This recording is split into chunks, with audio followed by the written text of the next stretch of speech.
2022 was quite the roller coaster year for the Star Wars franchise, with its fair share of ups and downs.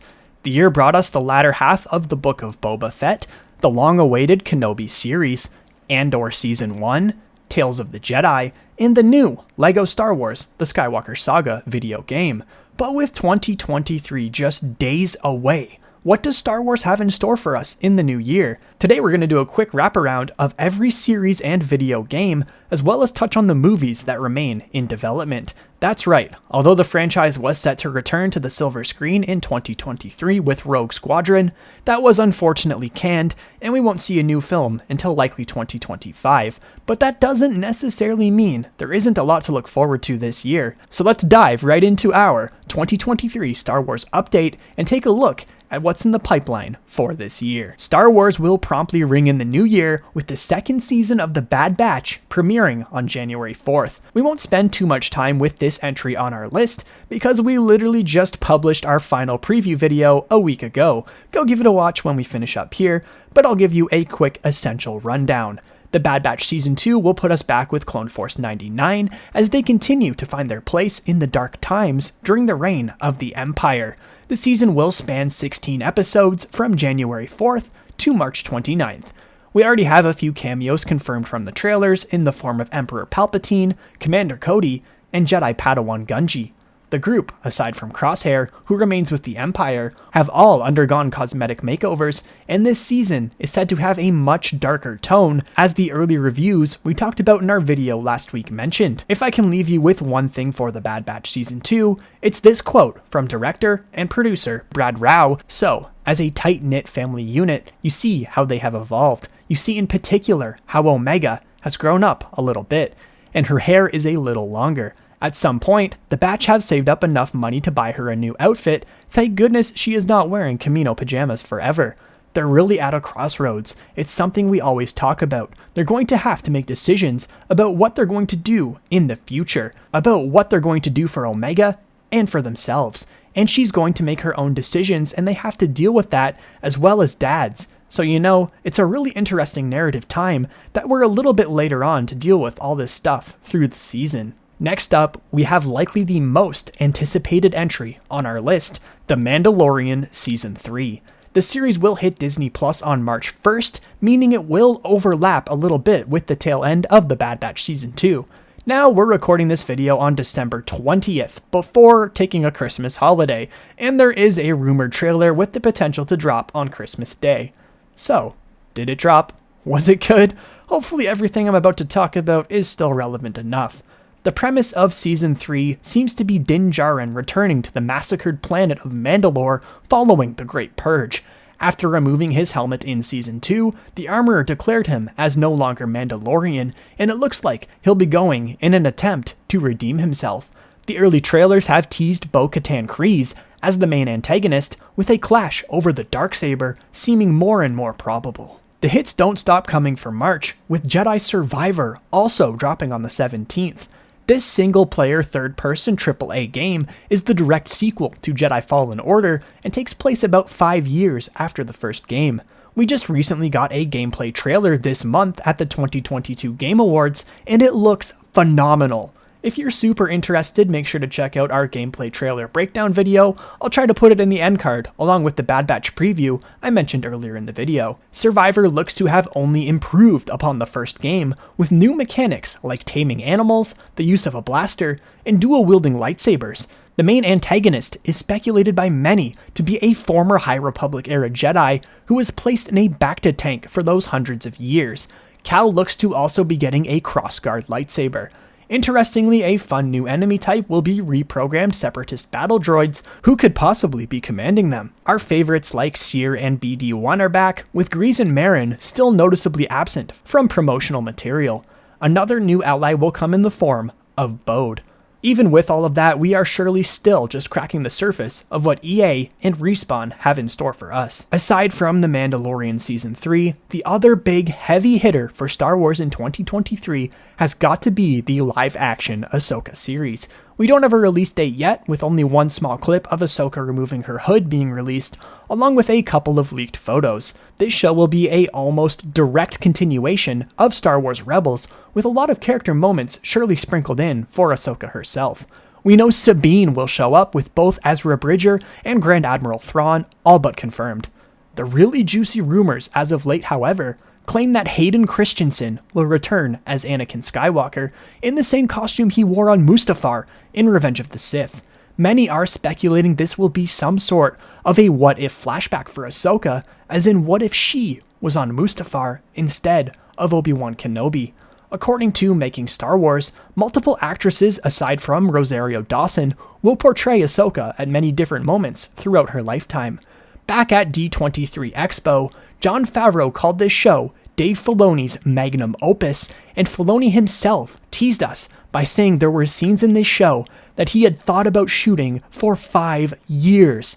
If all of that isn't enough to get you excited, I don't know what is. I already have the urge to now go back and binge all of Clone Wars in preparation. The final live-action show, currently slotted for release sometime in 2023, is Skeleton Crew, which is directed by MCU Spider-Man trilogy head Jon Watts. We've seen a couple of images so far of star Jude Law, but that's about it.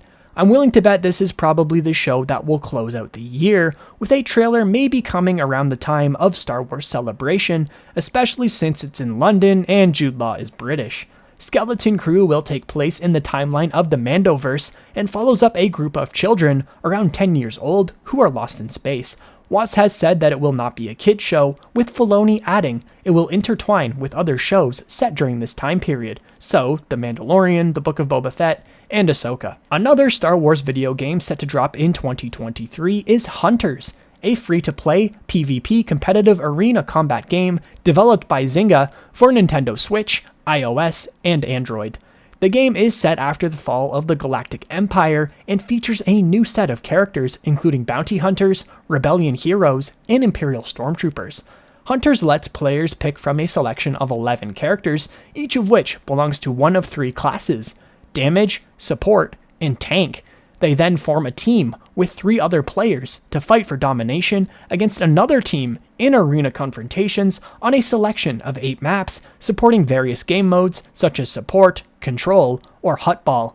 The game features some character customization, allowing players to equip their hunters with different costumes and other cosmetics. We have already gotten a gameplay showcase and cinematic trailer showing off some of the playable characters. This one does seem like it could be fun, as long as it's not absolutely ridden with microtransactions. Closing out 2023, we're grouping 2 animated entries together here with Visions Volume 2 and Young Jedi Adventures. Starting with Visions, this will be a direct continuation of the 2021 anime series and is slotted for a spring release. I personally haven't checked it out.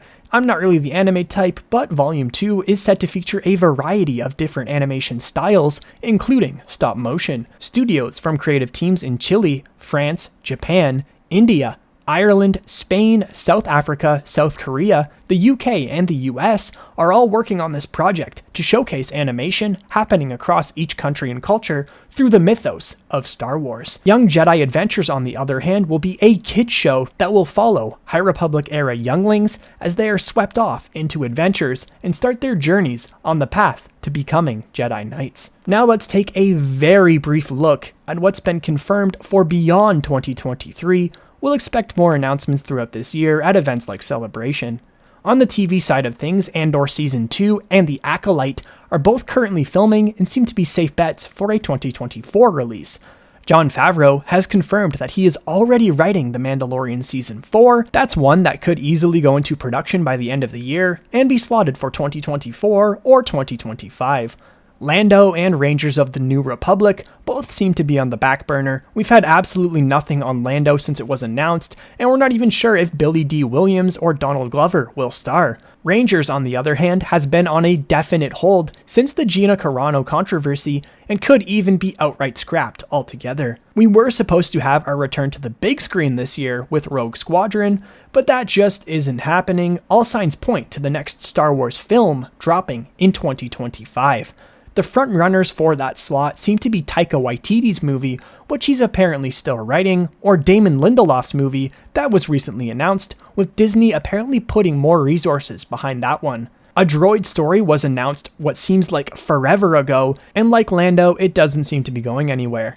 We have no new information on Rian Johnson's supposed trilogy, or Marvel head Kevin Feige's movie. Deadpool 3 director Sean Levy also recently had a film announced in November, making him the newest member of the club, but Deadpool 3 isn't even slotted until 2024, so I'd be shocked if we see this movie anytime before 2026 at the earliest.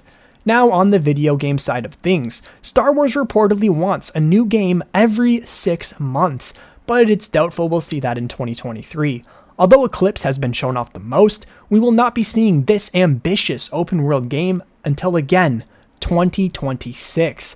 The Knights of the Old Republic remake's development has been rocky at best, but seems to be back on track. We've had 0 updates on Ubisoft's untitled open world Star Wars game, as well as Skydance Media and former Uncharted director Amy Hennig's game. Respawn Entertainment, the people behind Jedi Survivor, are working on both a first-person shooter as well as a strategy game, with a third Jedi game always possible depending on how Survivor ends. Based on how they're delivering for both of the Jedi games, the Respawn team might be the safe bet when it comes to the next one to release. But that does it for our 2023 Star Wars update. Let us know in the comments down below which ones you are the most excited about.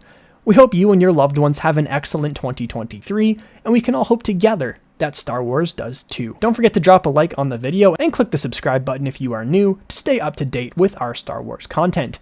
Until next time, Red Squadron, Happy New Year, and may the Force be with you. Red 5, standing by.